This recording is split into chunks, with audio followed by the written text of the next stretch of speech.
आज हम लोग ख्याति चैप्टर के 4 प्रश्नों को बनाएंगे जो कि अलग अलग विधियों से दिया हुआ है। आज इस प्रश्न को पढ़कर आपको ये समझना है कि इसे कौन सी विधि से बनाना है। आज के जो भी प्रश्न बताए जा रहे हैं वो पहले भी बताया जा चुका है, इसलिए उम्मीद करते हैं कि ये सारे सवाल आपसे बन जाएंगे और समझ में आ जाएगा। चलिए इस प्रश्न को हम लोग बनाते हैं।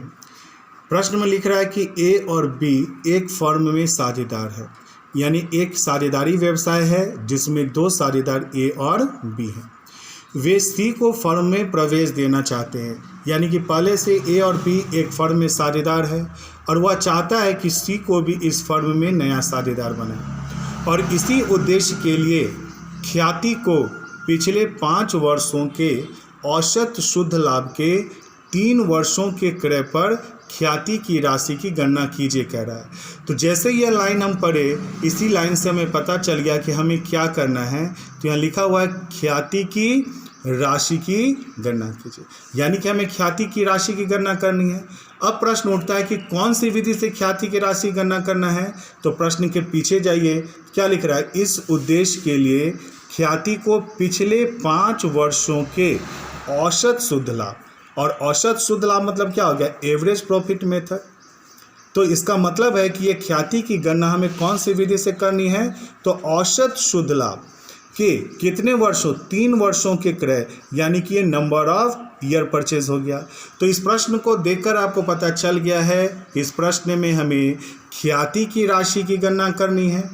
कौन सी विधि से करनी है, तो यहाँ लिखा है 5 वर्षों के औसत शुद्ध लाभ, जिसका इंग्लिश होता है एवरेज प्रॉफिट मेथड, कि कितने वर्षों के आधार पर, 3 वर्षों के आधार पर ख्याति की गणना करनी है। और पिछले 5 वर्षों के लाभ जो है क्रमशः यहाँ से लेकर के यहाँ तक दिया हुआ है। तो आइए अब हम इस प्रश्न का उत्तर बनाते हैं। आप सभी को मालूम है कि एवरेज प्रॉफिट मेथड से गुडविल बराबर होता है average profit into number of year purchase. तो नंबर ऑफ ईयर परचेज आपको दिया हुआ है, कितने वर्ष दिए हुए हैं, 3 वर्षों के क्रय पर, और एवरेज प्रॉफिट दिया हुआ नहीं है जिसे हमें निकालना है। तो हम सभी जानते हैं कि average profit is equal to होता है total profit of various year, यानी जितने वर्षों के लाभ दिए हों उसे जोड़ना है और उसकी संख्या से हमें भाग देना है। तो अब यहाँ पर प्रीवियस ईयर को जोड़ना है। तो पहला साल यहाँ लिखा है कि प्रथम वर्ष लाभ 2000 हुआ, तो हम लोग 2000 लिख लिए। द्वितीय वर्ष का लाभ 1500, तो हम लोगों ने 1500 लिख लिया। लेकिन तृतीय वर्ष 300 रुपये की क्या हुआ, हानि। तो क्या हम हानि को शामिल करते हैं कि नहीं, हानि को भी शामिल करते हैं। तो हम लोग 300 रुपया हानि लिखे, लेकिन हानि जुड़ने के बजाय क्या हो जाएगा, माइनस। और चौथे वर्ष का लाभ 3000 और 5वें वर्ष का लाभ 3800 हुआ, divided by number of year. तो कितने वर्ष हो गए, 1 2 3 4 और 5। तो अब हम 5 से क्या करेंगे, डिवाइड। अब आ जाते हैं, इन सबों को जोड़ना है। तो ये प्लस है, ये प्लस है, ये प्लस है, ये प्लस है, तो ये सारे चारों प्लस क्या होंगे, जुड़ जाएंगे। और ये 300 जो हानि हुआ वो क्या हो जाएगा, माइनस।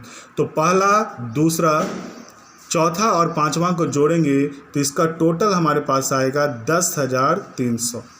कितना आएगा, 10,300, जिसमें से माइनस हो जाएगा 300 डिवाइडेड बाई 5।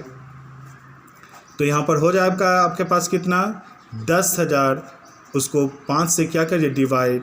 तो 5 दूना 10, 2000 रुपया। तो क्या ये 2000 रुपया लाभ निकला? आप कहेंगे नहीं सर, ये 2000 रुपया क्या निकला, एवरेज प्रॉफिट। अब एवरेज प्रॉफिट हम निकाल चुके हैं, नंबर ऑफ ईयर परचेज हमें मालूम है, तो अब हम आसानी से गणना कर सकते हैं क्या चीज़ की, गुडविल की। तो गुडविल बराबर एवरेज प्रॉफिट कितना निकाले हैं, 2000 गुने नंबर ऑफ ईयर परचेज कितना दिया हुआ, 3 वर्षों के क्रय पर, 3 वर्षों के क्रय पर। तो हम यहाँ 3 से गुना कर देंगे, तो 3 दूना कितना हो जाएगा, 6000। और ये आपका एक आंसर बनकर क्या हो गया, तैयार हो गया। अब इस प्रश्न को यहीं पर रोक करके प्रश्न को उतार लीजिए और इसका आंसर बना लीजिए। इतना करने के बाद फिर आगे वीडियो देखिए। अब इस वीडियो में 10वां प्रश्न बताया जा रहा है और आपको देखना होगा कि इस प्रश्न में कौन सी विधि से हमें ख्याति की गणना करनी है। प्रश्न है कि एक फर्म की पूंजी कितनी है, 90,000 है। 10 रुपये सामान्य लाभ का अनुमान है, यानी कि नॉर्मल रेट है कितना परसेंट, 10%, और इस फर्म की पूंजी कितनी है, 90,000। यदि फर्म का वास्तविक लाभ यानी कि एवरेज प्रॉफिट 13,000 है, यानी इस प्रश्न में एवरेज प्रॉफिट आपको दिया हुआ है, यदि फर्म का वास्तविक लाभ यानी एक्चुअल प्रॉफिट 13,000 है तो अधिलाभ का, अब अधिलाभ का इंग्लिश क्या होता है, सुपर प्रॉफिट। तो यहाँ लिख रहा है तो अधिलाभ का 3 वर्षों के क्रय पर आधारित ख्याति के मूल्य की गणना कीजिए। अब इस प्रश्न को अभी पढ़कर समझ में आ गया कि प्रश्न क्या कह रहा है, ख्याति के मूल्य की गणना कीजिए। लेकिन कौन सी विधि से ख्याति के मूल्य की गणना कीजिए, तो प्रश्न को पढ़कर आपको पता चलेगा। पिछला लाइन में जाइए, क्या लिख रहा है कि अधिलाभ का 3 गुना, अधिलाभ का इंग्लिश क्या होता है, सुपर प्रॉफिट, यानी कि सुपर प्रॉफिट का 3 वर्षों के क्रय पर, तो ये क्या हो गया, नंबर ऑफ ईयर परचेज, और किसके बोला, अधिलाभ। तो ये प्रश्न और पीछे वाले प्रश्न में समझ में आया कि नहीं। पिछले प्रश्न में क्या लिखा था कि पिछले 5 वर्षों के औसत शुद्ध लाभ, तो औसत शुद्ध लाभ का इंग्लिश क्या होता है, एवरेज प्रॉफिट मेथड। तो एवरेज प्रॉफिट मेथड निकाल कर 3 वर्ष से गुना किए। और इस प्रश्न में आपको क्या कहा कि तो अधिलाभ का 3 वर्षों, तो अधिलाभ का इंग्लिश क्या होता है, सुपर प्रॉफिट। तो जिससे पता चला कि यहाँ पर ख्याति के मूल्य की गणना हमें कौन सी विधि से करनी है, अधिलाभ का। ये प्रश्न में लिखा हुआ कि अधिलाभ का 3 गुना। आइए अब इस प्रश्न का जवाब बनाते हैं। तो आपको मालूम है कि सुपर प्रॉफिट मेथड से गुडविल बराबर क्या होता है, तो आप जवाब देंगे कि सुपर प्रॉफिट मेथड से सर गुडविल बराबर होता है super profit into number of year purchase. आपको ये सारे सूत्र पहले ही लिखा दिया गया है, इसलिए आप अच्छी तरह से जानते हैं कि सुपर प्रॉफिट मेथड से गुडविल बराबर होता है super profit into number of year purchase. अब मुझे बताइए कि क्या ये सुपर प्रॉफिट प्रश्न में दिया हुआ है, तो प्रश्न में सुपर प्रॉफिट कहीं पर भी दिया हुआ नहीं है। तो हमें सबसे पहले निकालना होगा सुपर प्रॉफिट। अब सुपर प्रॉफिट बराबर क्या होता है, तो आपको मालूम है कि एक्चुअल एवरेज प्रॉफिट यानी कि वास्तविक शुद्ध लाभ, और इसमें से माइनस करना है हमें नॉर्मल प्रॉफिट। अब हमें प्रश्न में फिर से देखना होगा कि ये दोनों प्रश्न दिए हुए हैं कि नहीं। तो एक्चुअल एवरेज प्रॉफिट दिया हुआ है, देखिए क्या लिखा हुआ है कि यदि फर्म का वास्तविक लाभ 13,000, तो एक्चुअल एवरेज प्रॉफिट दिया हुआ है, हमें निकालने की ज़रूरत नहीं है। लेकिन नॉर्मल प्रॉफिट यानी सामान्य लाभ दिया हुआ नहीं है, तो हमें यहाँ निकालना होगा। तो यहाँ पर लिखेंगे कि नॉर्मल प्रॉफिट बराबर होता है capital into rate divided by 100। अब बताइए कि मुझे कैपिटल दिया हुआ है या नहीं, तो दिया हुआ है। कैपिटल को हिंदी में क्या कहते हैं, पूंजी। एक फर्म की पूंजी 90,000 है, यानी कि कैपिटल कितना हो गया, 90,000। आर का मतलब क्या हो गया, रेट यानी कि दर। तो देखिए दर दिया हो कि नहीं दिया हुआ, 10% सामान्य लाभ का अनुमान है। तो दर कितना हो गया, 10% डिवाइडेड बाय 100। तो इसे काटेंगे तो 9,000 निकलेगा। ये 9,000 मेरा क्या निकल गया, नॉर्मल प्रॉफिट निकल गया। एक्चुअल एवरेज प्रॉफिट प्रश्न में आपको दिया हुआ कितना, 13,000। अब हम इसकी सहायता से क्या निकाल सकते हैं, सुपर प्रॉफिट। तो हम यहाँ लिखेंगे सुपर प्रॉफिट बराबर एक्चुअल एवरेज प्रॉफिट, जो कि कितना दिया हुआ है, 13,000। तो हम यहाँ पर लिखेंगे actual average profit 13,000 minus normal profit. आप कितना निकाले हो, 9,000। तो 13,000 में से 9,000 जाएगा तो क्या निकला, 4,000। क्या ये 4,000 आंसर आया, तो बोलेंगे नहीं सर ये 4,000 क्या निकला, सुपर प्रॉफिट। अब हम आसानी से क्या निकाल सकते हैं, गुडविल, क्योंकि आपको इस प्रश्न में क्या निकालने को कहा है कि ख्याति की गणना कीजिए। तो कौन सी विधि से, तो अधिलाभ का 3 गुना यानी सुपर प्रॉफिट मेथड से। तो सुपर प्रॉफिट मेथड से गुडविल बराबर क्या होता है, सुपर प्रॉफिट। तो हम लोग सुपर प्रॉफिट निकाले कितना, 4,000 गुने नंबर ऑफ ईयर परचेज यानी क्रय वर्ष का आधार। तो कितने वर्ष का है, 3 वर्षों के क्रय के आधार पर। तो हम 3 से गुना करेंगे तो 4 तिया कितना हो गया, 12,000। ये आपका आंसर बनकर तैयार हो गया। ये दूसरा प्रश्न बना। फिर से इस वीडियो को यहीं पर रोक लीजिए, इस प्रश्न को उतारिए और खुद से बनाइए और फिर इस प्रश्न को मिलाइए। ये आपका अब तक का 10वां प्रश्न हो गया है। अब 10वां प्रश्न के बाद अब 11वें प्रश्न में हम लोग आते हैं। अब इस प्रश्न को देखिए, ये प्रश्न, इसी तरह का प्रश्न आपको पहले भी बताया जा चुका है और आपको ये अच्छे तरह से मालूम है कि ख्याति की गणना का आधार लाभ होता है। और कौन सा लाभ होता है? तो आपको मालूम है कि सर सामान्य लाभ होता है, यानी कि वह लाभ जो व्यवसाय के विक्रय से संबंधित होता है। और अगर जो व्यापार के विक्रय से संबंधित नहीं होता है उसे हम असामान्य लाभ या असामान्य हानि कहते हैं, जिसे ख्याति की गणना करते समय शामिल नहीं की जाती है। यह प्रश्न मैंने पहले भी बताया है, अब मैं फिर से दोबारा बता दे रहा हूँ। अब प्रश्न को हम लोग बनाइए। लिख रहा है कि एक फर्म के विगत 3 वर्षों के लाभ थे। पहला 2007, 17, फिर 2018, फिर 2019, यानी कि 3 वर्ष के लाभ हैं। पहला साल 40,000 रुपये का लाभ होता है, जिसमें से 5,000 रुपये के असामान्य लाभ है, यानी कि ऐसा लाभ जो व्यवसाय के विक्रय से संबंधित नहीं था। तो इसका मतलब यह असामान्य लाभ है, यह लाभ व्यवसाय से संबंधित नहीं है। तो इस 40,000 रुपये में से असामान्य लाभ को हम लोग को क्या कर देंगे? माइनस। 2018 में 50,000 रुपये लाभ हुआ, जिस साल 10,000 रुपये के असामान्य हानि हुई, यानी कि ऐसा हानि जो व्यवसाय के सामान्य कारणों से नहीं हुआ। तो यह हानि नहीं होना चाहिए था परंतु हुआ, तो इस हानि को हम लोग क्या करते हैं? जोड़ देते हैं। तो ये आपको पहले भी बताया गया है कि अगर व्यवसाय में असामान्य लाभ हो तो उसे माइनस कर दिया जाता है और असामान्य हानि हो तो उसे प्लस कर दिया जाता है। अब आ जाते 2019 में, जो कि 45,000 रुपया लाभ हुआ है, लेकिन इस साल फर्म की संपत्ति पर जिसका अब बीमा होना है, और आपको मालूम है कि बीमा एक अनिवार्य खर्च है और जिसका भुगतान करना चाहिए, और कहाँ से करना चाहिए? लाभ में से। तो लिख रहा है कि फर्म की संपत्ति पर जिसका अब बीमा होना है, बीमा प्रीमियम के रूप में 5,000 रुपया को छोड़कर। तो इस 45,000 में से 5,000 रुपया बीमा एक आवश्यक खर्च है, तो 45,000 लाभ में से अगर 5,000 रुपये हम बीमा का दे देंगे तो मेरे पास कितना बचेगा? 40,000। अब आगे लिख रहा है कि 3 वर्षों के औसत लाभ के, तो देखिए यहीं से पता चला कितने वर्षों के? 3 वर्षों के। कौन से लाभ बोला? औसत लाभ। औसत लाभ का इंग्लिश क्या होता है? एवरेज प्रॉफिट मेथड के 2 वर्षों के क्रय के आधार पर फर्म की ख्याति के मूल्य का परिकलित कीजिए। तो इस प्रश्न से आपको फिर पता चल गया कि क्या करना है, हमें ख्याति का मूल्य परिकलित करना है। कौन सी विधि से ख्याति का मूल्य परिकलित करना है? तो यहाँ लिखा है औसत लाभ, यानी कि एवरेज प्रॉफिट के कितने वर्षों के आधार पर? 2 वर्षों के आधार पर, यानी ये 2 वर्ष नंबर ऑफ ईयर परचेज हो गया। और कौन से विधि से बनाना है? तो लिखा हुआ औसत लाभ, यानी कि एवरेज प्रॉफिट मेथड से बनाएंगे। यहीं पर लिखा रहता अधिलाभ, तो हम लोग औसत तो सुपर प्रॉफिट मेथड से लिखते। यहाँ लिखा रहता पूंजीकरण, तो हम लोग पूंजीकरण से बनाते। लेकिन क्या लिखा है? अधिलाभ लिखा है कि औसत लाभ लिखा है? औसत लाभ। और औसत लाभ का इंग्लिश क्या होता है? एवरेज प्रॉफिट, यानी कि इस प्रश्न को हम लोग एवरेज प्रॉफिट मेथड से बनाना है।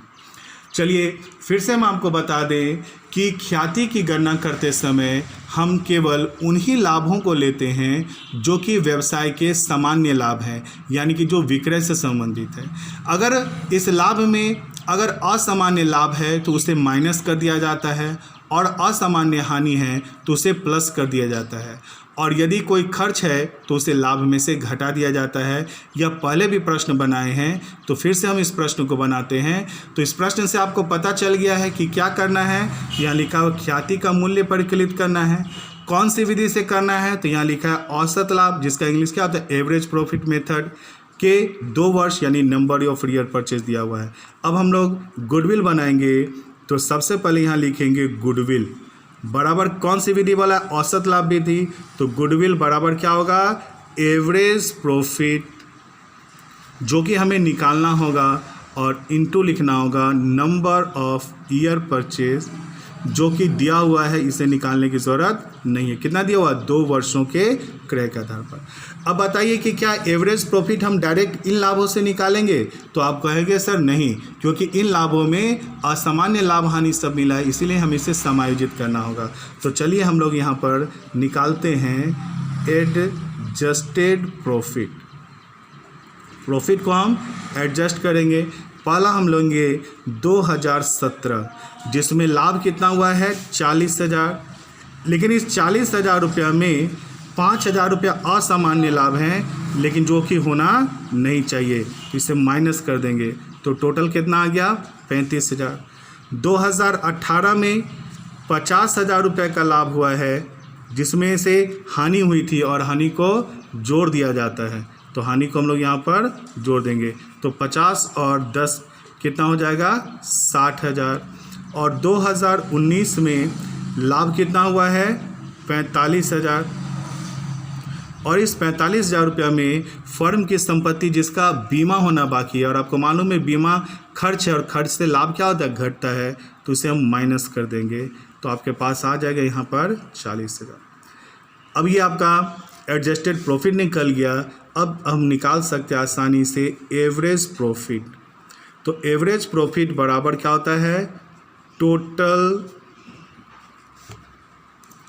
Profit of various year divided by number of year. तो total profit of various year तो कितने साल के दिए हुए हैं? 3 साल, 2017, 18 और 19, जिसमें से 40,000 रुपया लाभ हुआ था, लेकिन 5,000 रुपया असामान्य लाभ है और असामान्य लाभ को माइनस कर दिया था। टोटल कितना आ गया? 35,000। इसी तरह से यहाँ से कितना आ गया? 60,000। यहाँ से कितना आ गया? 40,000 डिवाइडेड बाय कितने वर्ष हो गए? 1, 2, 3, तो 3 से डिवाइड कर देंगे। तो टोटल आपके पास आ गया 1,35,000 डिवाइडेड बाय 3। काटिए, 3 चौके 12, 3 पचे 15, तो यहाँ पर टोटल आ गया 45,000। अब मुझे बताइए कि क्या यह 45,000 रुपये लाभ क्या कहलाया? आंसर निकला? जी नहीं, ये 45,000 रुपया क्या निकल गया? Average profit. अब एवरेज प्रॉफिट निकल गया तो हम गुडविल आसानी से निकाल सकते हैं। तो हम यहाँ लिखेंगे गुडविल बराबर क्या होता है? Average profit. तो एवरेज प्रॉफिट आप कितना निकाले हो? 45,000। तो गुडविल बराबर एवरेज प्रॉफिट हो गया 45,000 इंटू क्या लिखा हुआ? Number of year purchase. तो नंबर ऑफ ईयर परचेज कितना गुना लिखा हुआ है प्रश्न में? देखिए, 3 वर्षों के औसत लाभ के 2 वर्षों के क्रय के आधार पर। तो नंबर ऑफ ईयर परचेज कितना हो गया? 2। आपको सूत्र मालूम है, गुडविल बराबर average profit into number of year purchase. तो एवरेज प्रॉफिट आप कितना निकाले हो? 45,000 गुने नंबर ऑफ ईयर परचेज कितना दिया हुआ है? तो दिया हुआ है 2 वर्षों के क्रय के आधार पर। तो 2 से गुना करेंगे तो 45 गुना 90,000, और ये आपका आंसर बनकर क्या हो गया? तैयार। ये आपका आज 11वां प्रश्न हो गया। इस प्रश्न का जानने के लिए वीडियो को फिर यहीं रोकिए, इस प्रश्न को अच्छे से उतारिए और आप अपने से बनाइए और फिर मिलाइए कि ये सही है या नहीं है। इसके बाद फिर आगे का प्रश्न देखिए। अब आगे का प्रश्न आपको 12वां प्रश्न बता रहे हैं। पीछे के क्वेश्चंस को अच्छी तरह से बनाने के बाद ही अब इस प्रश्न को देखिए। यह प्रश्न भी पहले बता चुके हैं, फिर से रिपीट करा रहे हैं ताकि आप और अच्छी तरह से समझ लीजिए। देखिए, यहाँ लिख रहा है एक फर्म ने 20,000 रुपये, 6,000 रुपये, 12,000 रुपये और 8,000 रुपये लाभ गत 4 वर्षों में क्रमशः अर्जित किया।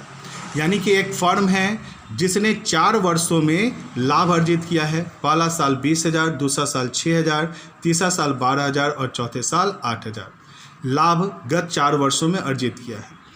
लिख रहा है कि फर्म में 50,000 रुपये की पूंजी विनियोजित है, यानी कि फर्म में उसने 50,000 रुपये पूंजी लगाई है और इस विनियोग पर 15% प्रति वर्ष की दर से आय अपेक्षित है। यानी कि यहाँ पर 15% नॉर्मल रेट ऑफ रिटर्न दिया हुआ है। और लिख रहा है ख्याति की गणना 3 वर्षों के क्रय के आधार पर कौन सी विधि से? अधिलाभ विधि द्वारा ज्ञात कीजिए। तो ये प्रश्न तो बहुत ही आसान है, क्योंकि यहाँ पर लिख ही दिया कौन सी विधि से? अधिलाभ विधि द्वारा ज्ञात कीजिए। क्या ज्ञात कीजिए? तो ख्याति। तो लिख रहा है ख्याति की गणना कितने वर्षों के आधार पर? 3 वर्षों के क्रय के आधार पर। तो ये 3 वर्ष क्या हो गया आपका? Number of year purchase. कौन सी विधि से? तो यहाँ लिखा है अधिलाभ विधि से। ये प्रश्न बहुत ही आसान है, क्योंकि लिख ही दिया कि अधिलाभ विधि से। अब मेरे प्यारे बच्चों, आपको मालूम है कि अधिलाभ विधि से गुडविल बराबर क्या होता है? आप अपने मन में बताइए कि अधिलाभ विधि से गुडविल बराबर क्या होता है? बोलिए अपने मन में। तो आप कहोगे sir, super profit into number of year purchase. ठीक है, अब बताओ कि क्या यहाँ सुपर प्रॉफिट दिया हुआ है? बोलोगे सर नहीं दिया हुआ है, तो उसे हम निकाल सकते हैं। जी हाँ, निकाल सकते हैं। कौन सी सूत्र का प्रयोग करेंगे? तो सुपर प्रॉफिट बराबर actual average profit into number of year purchase. तो हम यहाँ देख रहे हैं, सॉरी, सुपर प्रॉफिट बराबर, मिस्टेक हो गया, सुपर प्रॉफिट बराबर क्या होता है? Actual average profit minus normal profit. अब क्या एक्चुअल एवरेज प्रॉफिट दिया हुआ है? जी नहीं, तो हम यहाँ निकालना होगा। Actual average profit is equal to total profit of various year divided by number of year. अब total profit of various year है, तो टोटल प्रॉफिट देखिए पिछले कितने सालों का लाभ दिया हुआ है। तो एक फर्म ने पहला साल कितना हुआ? 20,000, दूसरा साल कितना हुआ? 6,000, तीसरा साल कितना हुआ? 12,000, चौथे साल कितना हुआ? 8,000, divided by number of year 1 2 3 4। अब इसको जोड़ दो, तो 12 और 8 कितना हो गया? 20, और 20 40 और 4 46,000। अब उसको 4 से डिवाइड कर दो, तो यहाँ पहले 2 से काटो, 2 दूना 4, 2 तिया 6, फिर 2 से काटो तो 2 इकाई 2, 2 इकाई 2, 11,500। अब क्या 11,500 आंसर आ गया? जी नहीं, ये 11,500 क्या निकाले हो आप? Average profit. अब एवरेज प्रॉफिट के बाद आपको क्या निकालना है? Normal profit. तो अब आप यहाँ पर निकालो नॉर्मल प्रॉफिट। नॉर्मल प्रॉफिट बराबर आपको मालूम है क्या होता है? कैपिटल इनटू रेट, या लिखो नॉर्मल रेट डिवाइडेड बाय 100। तो अब यहाँ पर कैपिटल, तो फर्म प्रश्न को पढ़िए, कितना पूंजी लिखा है? तो एक फर्म ने 20,000, 6,000, 12,000, 8,000 रुपया लाभ गत 4 वर्षों में क्रमशः अर्जित किया और फर्म में 50,000 रुपये की पूंजी विनियोजित की। तो पूंजी यानी कि कैपिटल कितना दिया हुआ? 50,000। तो यहाँ पर आप लिखिए कैपिटल 50,000 गुने दर। आगे पढ़िए प्रश्न में, दर कितना लिखा हुआ है? विनियोग पर 15% प्रति वर्ष की दर से, यानी रेट कितना है? 15%। यहाँ लिख दीजिए 15 डिवाइडेड बाय 100। तो इसको काटो, तो 15 पचे 75, 7,500। ये तुम्हारा क्या निकल गया? Normal profit. अब हमारे पास यहाँ नॉर्मल प्रॉफिट भी निकल गया, यहाँ पर हम एक्चुअल एवरेज प्रॉफिट भी निकाल लिए। तो अब हम आसानी से क्या निकाल सकते हैं? Super profit. तो हम यहाँ लिखेंगे कि super profit is equal to क्या होता है? Actual average profit. तो एक्चुअल एवरेज प्रॉफिट आप कितना निकाले? 11,500 माइनस क्या होता है? Normal profit. तो नॉर्मल प्रॉफिट आपने कितना निकाला? 7,500। 11,500 में से 7,500 घटाओगे तो कितना निकलेगा? 4,000। क्या ये 4,000 आंसर निकला? तो जी नहीं, ये क्या निकला? Super profit. अब हमें क्या निकालना है? गुडविल। तो हम लिखेंगे गुडविल बराबर क्या होता है? Super profit. सुपर प्रॉफिट कितना निकाले हो? 4,000 गुने क्या होता है? Number of year purchase. प्रश्न में देखो कितना लिखा है? ख्याति की गणना 3 वर्षों के क्रय के आधार पर। कितने वर्षों के आधार पर? 3 वर्षों के क्रय के आधार पर। तो हम लोग 3 से क्या करेंगे? गुना। तो 4 तिया कितना हो जाएगा? 12,000, और ये आपका आंसर बनकर तैयार हो गया। तो मेरे प्यारे बच्चों, ये सारे वीडियो को आप अच्छे तरह से पढ़िए और मन लगा करके उसे पढ़िए और नोट्स बनाइए। मैंने पहले ही कहा कि नोट्स आप लोगों को क्लास में मैं जितना पढ़ाता था उससे 4-5 गुना मेहनत हमें इस वीडियो को बनाने में लगता है। तो उम्मीद करते हैं कि इस वीडियो को आप अच्छे तरह से पढ़िए और इसका नोट्स बनाते रहिए, और किसी भी तरह से अगर कोई प्रश्न नहीं समझ में आता है तो आप मुझे कॉल कर अवगत कराइए, मैं उसे फिर और दूसरे तरह से बताने की कोशिश करूँगा। और इस सारे वीडियो को आप अच्छे तरह से पढ़ते रहिए और इसका नोट्स बनाते रहिए। हो सकता है कि इस संडे को फिर मैं आप लोगों का टेस्ट लूँ। बहुत सारे स्टूडेंट ने टेस्ट में भाग नहीं लिया है, तो ये मुझे अच्छा नहीं लगा। इस बार आप कोशिश कीजिए कि हर स्टूडेंट टेस्ट में भाग लीजिए। मैं फिर अगले संडे को 9 बजे क्वेश्चन दूंगा और 10:30 या 11 बजे आपको उसका आंसर बनाकर मुझे फ़ोटो खींचकर भेजना है। आज के लिए इतना ही।